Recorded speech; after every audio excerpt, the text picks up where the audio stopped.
नमस्कार। Balco medical centre की ओर से मैं आप सभी दर्शकों का स्वागत करती हूँ।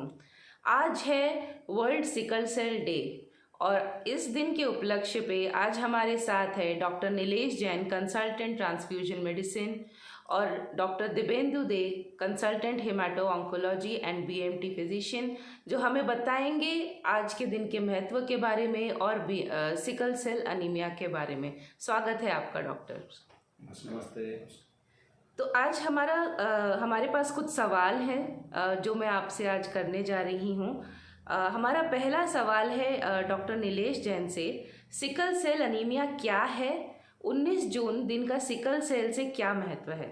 नमस्कार, मैं doctor Nilesh Jain, consultant transfusion medicine from Balco medical centre, नया रायपुर। जैसे आपने पूछा कि सिकल सेल एनीमिया क्या है, तो हम सभी जानते हैं सिकल सेल एनीमिया एक अनुवांशिक बीमारी है जो पेरेंट्स से बच्चों में आती है और ये एक जेनेटिक म्यूटेशंस की वजह से होती है, जिसकी वजह से जो हीमोग्लोबिन जो प्रोटीन्स होते हैं उनमें एबनॉर्मेलिटी हो जाने की वजह से जो सिकल सेल का शेप है वो बेसिकली रेड सेल का जो शेप है वो सिकल सेल जैसा हो जाता है और उसकी शेप के चेंज होने की वजह से ही जो बहुत सारी सिकल सेल के पेशेंट्स में जो कॉम्प्लिकेशंस उत्पन्न होती हैं, जिसमें मेन कॉम्प्लिकेशंस हम देखते हैं कि उनको बार बार जॉइंट पेन्स होते हैं, उनको बार बार इन्फेक्शंस होते हैं, उनको चेस्ट इन्फेक्शंस बहुत सारा होता है, उनकी ग्रोथ भी कई बार स्टंटेड होती है। तो ये बेसिकली सिकल सेल एनीमिया में हम देखते हैं पेशेंट्स में, जो पेशेंट्स आते हैं हम लोगों के पास। अभी सिकल सेल एनीमिया का डे का क्या महत्व है, तो सिकल चूंकि जैसे हमने बताया कि ये अनुवांशिक बीमारी है और पेरेंट्स से बच्चों में आ रही है, तो डेफिनेटली हम इसको रोक सकते हैं। सो prevention is always better than cure, ये हम सभी जानते हैं। तो इसको हम प्रिवेंट कर सकते हैं, यही इसका सबसे अच्छा उपाय है इस बीमारी पे कंट्रोल पाने का।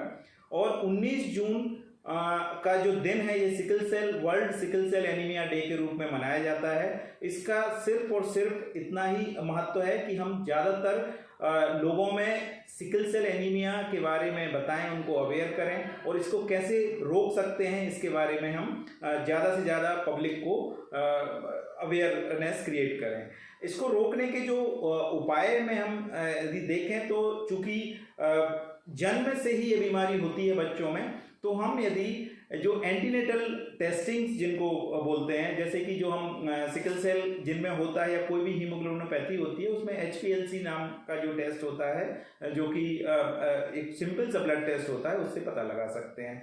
तो इसमें यदि हम एंटीनेटल, जब बच्चा पेट में मदर के पेट में होता है उस समय ही यदि हम इसको डायग्नोस कर लें, या प्री मैरिटल काउंसलिंग की दो जो हस्बैंड होने वाले हस्बैंड एंड वाइफ होते हैं, यदि हम उस लेवल पे ही यदि दोनों पेरेंट्स का जहाँ पे उन लोगों की हिस्ट्री है वहाँ पे यदि हम काउंसलिंग और उनकी स्क्रीनिंग कर लें तो काफ़ी हद तक हम सिकल सेल नामक बीमारी से को होने से बचा सकते हैं। तो यही इस दिन का महत्व है।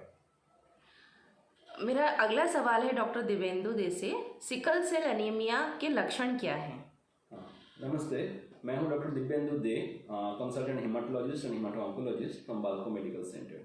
तो सबसे ज़्यादा इम्पोर्टेंट जो है कि बच्चों में अगर सिकल सेल एनीमिया है तो उसका पहचान होना चाहिए और उसको ट्रीटमेंट या उपचार जल्दी से जल्दी शुरू होना चाहिए। इसीलिए जो पेरेंट्स हैं उनको अवेयर होना चाहिए कि कब उनको ये समझ आ जाए कि उनके बच्चों में सिकल सेल हो सकता है। तो क्या देखा जाता है कि मोस्टली जो बच्चे हैं 6 महीने के बाद से उनमें एनीमिया डेवलप होता है, खून का कमी होता है, कमज़ोर पड़ जाते हैं, उनका जो ग्रोथ है, नॉर्मल ग्रोथ जो होना चाहिए वो कम हो जाते हैं। बाकी बच्चों से तुलना में उनका ग्रोथ, उनका हाइट, उनका वेट कम होना शुरू होता है और दिखा जाता है कि आफ्टर 1 ईयर्स उनमें बहुत सारे पेन शुरू होता है। दैट इट मीन्स कि दर्द होता है, घुटनों में दर्द होता है या चेस्ट में, छाती में दर्द होना शुरू होता है, बार बार इन्फेक्शंस हो जाते हैं। इस बीमारी में क्या है, जो सिकल सेल एनीमिया जैसे डॉक्टर से बताया, ये सिकल सेल जो होता है, सिकल सेल बहुत जल्दी से टूट जाते हैं। तो इसके वजह से इनका जो हीमोग्लोबिन है, हीमोग्लोबिन का कमी होता है, उनको जॉन्डिस हो सकता है यानी पीलिया हो सकता है, उनका जो यूरिन है वो पूरा पीला हो सकता है और इसके साथ साथ उनको बार बार बुखार होता है, इन्फेक्शंस होता है। इसमें बचने के लिए बच्चे को बार बार पानी पिलाना पड़ता है और बच्चों को कोई भी बुखार हो या इन्फेक्शन हो उसका ट्रीटमेंट होना चाहिए। और ये भी देखा जाता है बहुत सारे ऐसे बीमारी ऐसे पेशेंट को मिलते हैं जिनको पता भी नहीं है बचपन से कि इनको सिकल सेल एनीमिया है।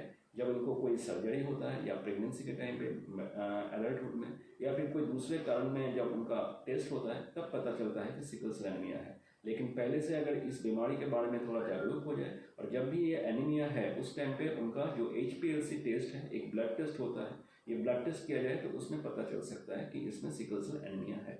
बहुत सारे देखा गया है कि फैमिली में कोई एक बच्चे को सिकल सेल एनीमिया है तो ऐसे सिचुएशन में बाकी जो बच्चे हैं उनका भी टेस्ट कर लेना चाहिए कि उनमें सिकल सेल एनीमिया है कि नहीं या फिर सिकल का कैरियर है कि नहीं, क्योंकि बहुत सारे बच्चे होते हैं जिसमें सिकल का कैरियर रहते हैं तो उसमें तो वो बच्चे को तो कुछ नहीं होगा लेकिन उनके आगे वाली पीढ़ी में ये सिकल सेल एनीमिया आ जाएगा।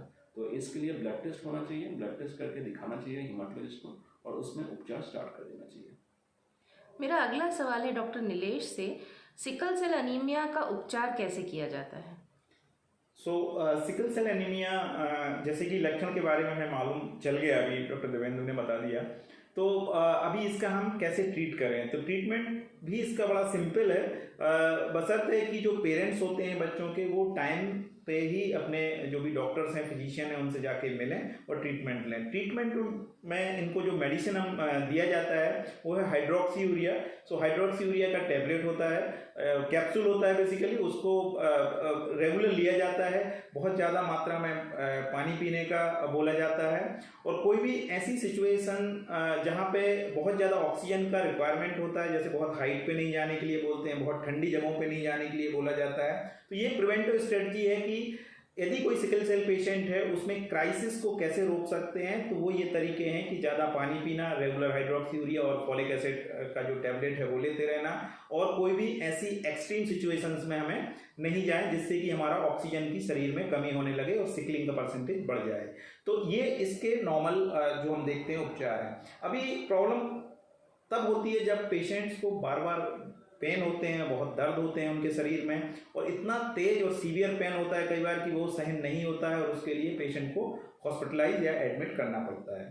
तो हमने देखा है कि जब जैसे जैसे जो परसेंटेज ऑफ सिकलिंग है ब्लड के अंदर जब वो बढ़ती है तब ये सारी समस्याएं, कॉम्प्लिकेशंस ज़्यादा करके होती हैं। तो उसमें जो एक उपाय है जिसके थ्रू हम इस सिकल को एक्सचेंज कर सकते हैं विथ नॉर्मल रेड सेल्स, उसको हम लोग बोलते हैं थेराप्यूटिक रेड सेल एक्सचेंज या एरिथ्रोसाइटोफेरेसिस। ये एक प्रोसीजर है जो एफरेसिस के माध्यम से की जाती है और इसमें हम ये सारे पेशेंट्स जो कि एट रिस्क हैं फॉर हाई कॉम्प्लिकेशंस जो सिकल सेल की वजह से होती हैं, उस टाइप के पेशेंट्स कैटेगरी में हम रेड सेल एक्सचेंज नामक प्रोसीजर कर सकते हैं, जिसमें हम करते क्या है कि जो उसका रेड सेल्स है, जो सिकल सेल रेड सेल्स है, उसको नॉर्मल रेड सेल से रिप्लेस करते हैं थ्रू एक मशीन होता है जिसको हम एफरेस मशीन बोलते हैं और ये फुल्ली ऑटोमेटेड तरीके से किया जाता है जो कि बड़ा ही सेफ और पेनलेस, ऑलमोस्ट पेनलेस प्रोसीजर होता है। तो यदि हर 4 से 6 महीने में इस टाइप का प्रोसीजर करें,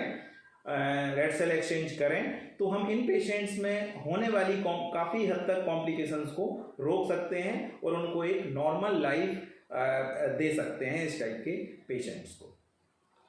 मेरा आखिरी सवाल है डॉक्टर दिव्येंदु सर से, सिकल सेल अनीमिया के उपचार में क्या नई उपलब्धियां हुई हैं और सिकल सेल अनीमिया के मरीजों को किन किन बातों का ध्यान रखना चाहिए? तो जैसे डॉक्टर नीलेश जैन सर ने बताया है कि इनका जो ट्रीटमेंट है इसमें कुछ तो दवाई दिया जाता है, हाइड्रोक्सी यूरिया दवाई दिया जाता है और एक्सचेंज ट्रांसफ्यूजन किया जाता है ताकि इनका जो सिकल परसेंटेज है उसको कम किया जाए और उसको कॉम्प्लिकेशंस को बंद किया जाए। ये तो नॉर्मल तरीका है जो बहुत दिनों से चले आ रहे हैं और इसी में मैक्सिमम पेशेंट्स को भी ठीक होते हैं। लेकिन अभी बहुत सारे नया मेडिसिन और नया तरीका, नया प्रोसीड्यूर्स आया है जिसके थ्रू हम सिकल सेल एनीमिया में बहुत हद तक पेशेंट को ट्रीट कर सकते हैं और उसको कम्प्लीटली पेनलेस लाइफ दे सकते हैं। इसमें से एक है इंजेक्शन, जो इंजेक्शन क्रिजालिजुमैब नाम में मिलता है। एक ऐसा मेडिसिन है जो एकदम सेफ और एकदम टारगेटेड थेरेपी है जिसमें क्या है कि जो सिकल सेपेट सेल्स है जो जाके ब्लॉक कर देते हैं ब्लड वेसल्स को, उसी सिकल सेपेट सेल्स को ब्लॉक करने से रोकते हैं। तो ये फिर क्या होता है कि जो ब्लड वेसल्स ब्लॉक होने के वजह से जो पेन होता है वो पेन कम्प्लीटली चला जाता है। ये एक मंथली वंस इंजेक्शन है, महीने में एक बार हॉस्पिटल में आके 15 मिनट के लिए एक इन्फ्यूजन लेना होता है और इस इंजेक्शन के दौरान इनको कोई भी पेन नहीं होता है। जितने दिन तक ये इंजेक्शन लेते रहेंगे पेशेंट कम्प्लीटली पेन फ्री रह सकते हैं। और ये तो हो गया एक कंटिन्यूअस थेरेपी। और नया जो एक प्रोसीड्यूर्स है that is bone marrow transplant. अगर बोन मैरो ट्रांसप्लांट किया जाए तो ये डिजीज़ को, बीमारी को पूरी तरह से जड़ से निकाल सकते हैं। ये मीन्स कि पेशेंट को कम्प्लीटली क्योर कर सकते हैं, उनको सिकल सेल का प्रॉब्लम रहेगी नहीं। इसके लिए क्या है कि इनके जो भाई और बहन है, इनमें से हमें चेक करना पड़ता है कि ये पेशेंट्स भाई और बहन जो है, इनमें सिकल सेल नहीं होना चाहिए।